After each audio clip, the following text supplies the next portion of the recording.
O ano de 2024 é um ano eleitoral aqui na Áustria, que inclui eleições regionais, municipais, eleição do Parlamento Europeu e também do Parlamento Nacional. Eleições que impactam não só o país alpino, como a Europa toda. Ficou curioso? Fica aí para assistir o vídeo.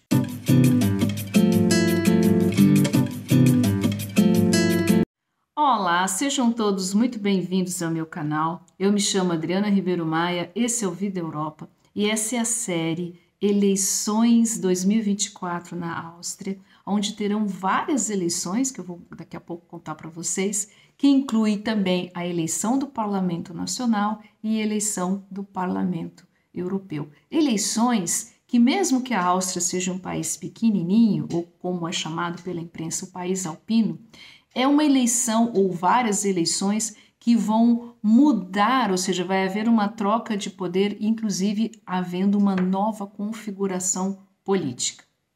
Deixa eu colocar aqui meu óculos e já vou dizendo para vocês quais são as eleições que vão ter aqui.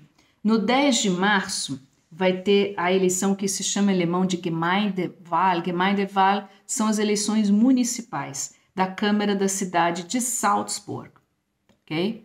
Depois, no 14 de abril, vem a eleição da Câmara Municipal da cidade de Innsbruck. Innsbruck é a capital do Tirol. No 9 de junho, a gente vai ter, mas aí a nível União Europeia, dos países membros da União Europeia, a eleição do Parlamento Europeu. E no outono, ou seja, a partir do fim de setembro, vai ter as eleições do Parlamento Nacional Austríaco. Essas eleições acontecem a cada 5 anos e essa eleição vai ser bem movimentada, o que eu já vou daqui a pouquinho discutir sobre isso. E depois ainda vão ter mais 2 eleições. A primeira, a eleição estadual para o estado de Vorarlberg, o estado mais oeste de Viena, ao lado da Suíça, e no estado também a eleição, no caso estadual, para o estado da Steiermark, que é o estado, ou a Estíria, agora não sei se é Estíria ou Astíria, nunca sei em português, mas é o estado que se encontra no centro da Áustria. No total são de 6 eleições, sendo que 2 são, vamos dizer as principais, que é a eleição do Parlamento Europeu, que é a nível União Europeia, e a eleição do Parlamento Nacional. E aí, vou botar meu óculos de novo, eu vou aqui dar uma olhada nas últimas pesquisas, tá? Existe aqui, tanto na Áustria como na Alemanha, o que se chama-se de Sonntagsfrage, né? A tradução literal seria as perguntas de domingo, na verdade são as pesquisas de domingo. Isso é feito semanalmente. E as atuais mostram que a extrema-direita, o Partido da Liberdade, o FPÖ, Freiheitspartei Österreich, está em primeiro lugar. E aí varia, né? Uns indicam que está com 32% das intenções de voto, tem que olhar para a câmera. Depois, uns indicam 29% e outros mesmos indicam 26%. Mas, de modo geral, isso já faz mais de um ano que está em primeiro lugar nas intenções de voto para o Parlamento Nacional. E aí eu tenho certeza absoluta que você deve estar se perguntando por que isso está acontecendo. E é exatamente o que a gente vai começar a analisar nessa série. Nesse primeiro vídeo, eu vou contextualizar várias coisas que aconteceram na Europa ao longo dos últimos anos e depois a gente vai dividir por vídeo os partidos políticos que tem aqui na Áustria, começando pelo ÖVP, Österreichische Volkspartei, a tradução literal é o Partido do Povo da Áustria, é o Partido Conservador, é o partido, vamos dizer, com mais força na Áustria. No vídeo eu vou explicar por quê. Depois, o Partido Social-Democrata, Sozialdemokratische Partei Österreich, SPÖ. Existe o mesmo nome na Alemanha, Sozialpartei Demokratisch Deutschland, SPD, e lá, né? E aqui SPÖ. Os verdes, o Grün, os neos, que são os liberais. Tem o Partido Comunista, inclusive tem uma história muito interessante. E tem um partido que é aqui de Viena, que é do distrito de Simmering, se não me falo melhor, mas Simirim é o 13º ou 14º distrito, eu tenho que ver. Estudei isso com a minha filha na escola, imagina. É o Bia Partai, o Partido da Cerveja, que é um partido que daqui de Viena e que também tem ganhado muita força nas últimas eleições. Bom, antes de eu continuar, dá uma olhadinha nas minhas tulipas. Linda, essa aqui é uma tulipa lilás, ela deve ser praticamente o último dia dela, tá linda. E ali aquela outra tulipa maravilhosa que é um tom coral, né? Uma mistura de rosa com um vermelho claro, coisa linda. Bom, deixa eu dar uma olhada aqui no meu improvisado teleprompter e sem enrolação, vamos lá. A Europa vem enfrentando turbulências que começaram ainda na pandemia de Covid-19, por conta do isolamento social, o lockdown. Isso foi feito como medida de contenção da propagação do vírus da Covid-19, que no começo da pandemia morriam muitas pessoas, especialmente as pessoas de mais idade e as pessoas que tinham alguma doença. Com isso, a economia quebrou as cadeias de produção, pouco nas indústrias, além do comércio, eu falo comércio, mas todas as atividades econômicas que englobam aglomeração de pessoas, que é o caso da gastronomia, que veio o fechamento de restaurantes e cafés, no setor do turismo, com o fechamento dos hotéis, a questão dos voos que tiveram que ser cancelados, tudo, a questão da cultura, né? No caso, teatros, óperas, shows, tudo que não podiam acontecer por conta da aglomeração de pessoas e, com isso, a rápida propagação do vírus. Só para fazer um parêntese, que eu sei que o assunto ele foi extremamente, posso tirar o óculos, extremamente instrumentalizado, especialmente pelo pessoal da extrema-direita. A Covid-19, eu acho que não teve nenhum país que acertou 100% nas medidas de contenção. Aqui na Europa, especificamente, os políticos ficaram com medo de tomar medidas impopulares, porque o lockdown, ele foi uma medida impopular. E depois veio a questão da vacinação obrigatória da Covid-19, que isso é um assunto, você quer um assunto tabu aqui na Europa? É a vacinação obrigatória. Mas isso está muito relacionado com os hábitos daqui. No caso, no Brasil, que somos um país, desculpa, eu não quero que vocês se sintam ofendidos, mas o fato é, um país pobre, a vacinação da Covid, ela era quase que uma resposta lógica para um país muito grande, para um país que não tinha condições de bancar um lockdown, porque na prática nós não tínhamos.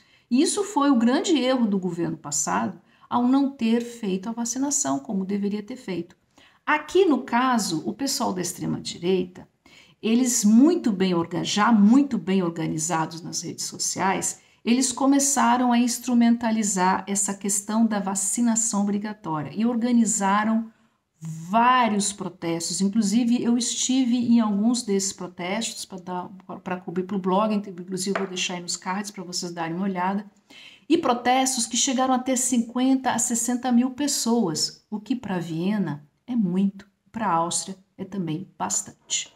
O meu óculos de novo. Assim, começou aí a sementinha para que a extrema-direita começasse a ganhar mais votos ou reverter, como é que eu posso dizer assim, reverter votos dos partidos tradicionais para si. E aí, quando a pandemia ela já estava sob controle, veio a guerra na Ucrânia.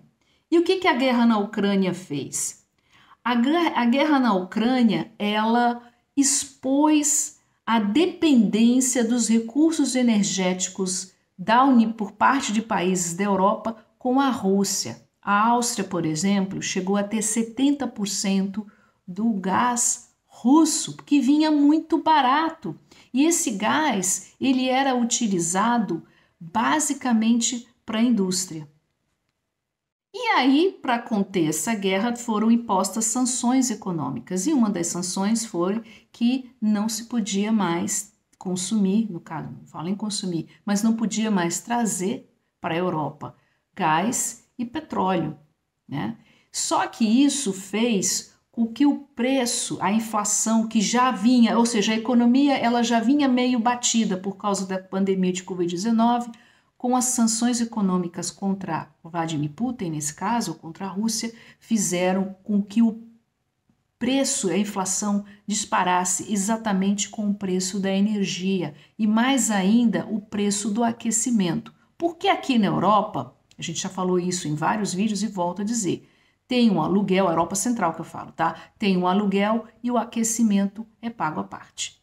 E aí, o pessoal da extrema-direita, o FPÖ, que inclusive com o seu líder, né, o seu cabeça de lista atual, o Herbert Kickl, né, que ele é, pessoal que fala alemão, inclusive eu convido para que vocês prestem atenção no que ele fala, ele é muito bom em retórica, então ele já havia trabalhado o tema da insatisfação popular por conta da Covid-19, por conta dos lockdowns, de pessoas que perderam o emprego, por exemplo, pessoas que ficaram desesperadas porque perderam a sua existência, praticamente, a questão da vacinação obrigatória, e eles começaram a mexer com o tema da inflação e da massiva perda de poder aquisitivo, exatamente das vamos dizer assim, não existe a palavra, não existe o pobre, como a gente fala na América Latina, no Brasil, mas existe o que eles chamam aqui de proletariado, que são aquela parcela da população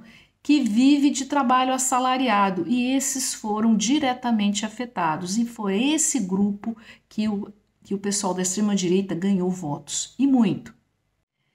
E aí tem um outro ponto também que eu já andei mencionando. Aqui em vídeo eu acho que nem tanto, mas lá no meu blog, o adrianaribeiromaia.com, eu já mencionei sobre esse assunto várias vezes, que é o processo profundo de ideologização que passou à imprensa.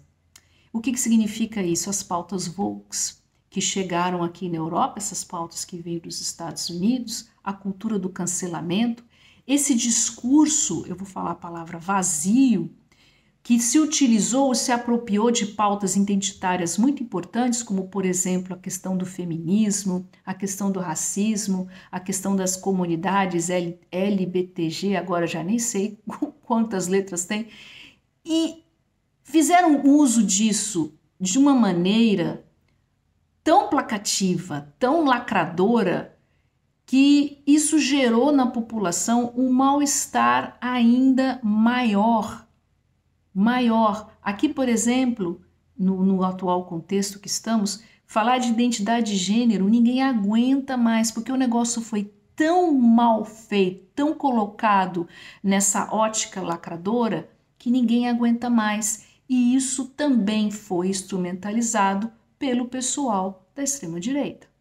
Bom, então aqui a gente encerra, deixa eu tirar meu óculos. Então aqui a gente encerra esse vídeo introdutório das eleições, ano eleitoral 2024, Superwahljahr 2024. Eu agradeço muito a atenção de vocês. Se você caiu de paraquedas aqui nesse vídeo e gostou, eu peço gentilmente para que você se inscreva no canal, curte, compartilha.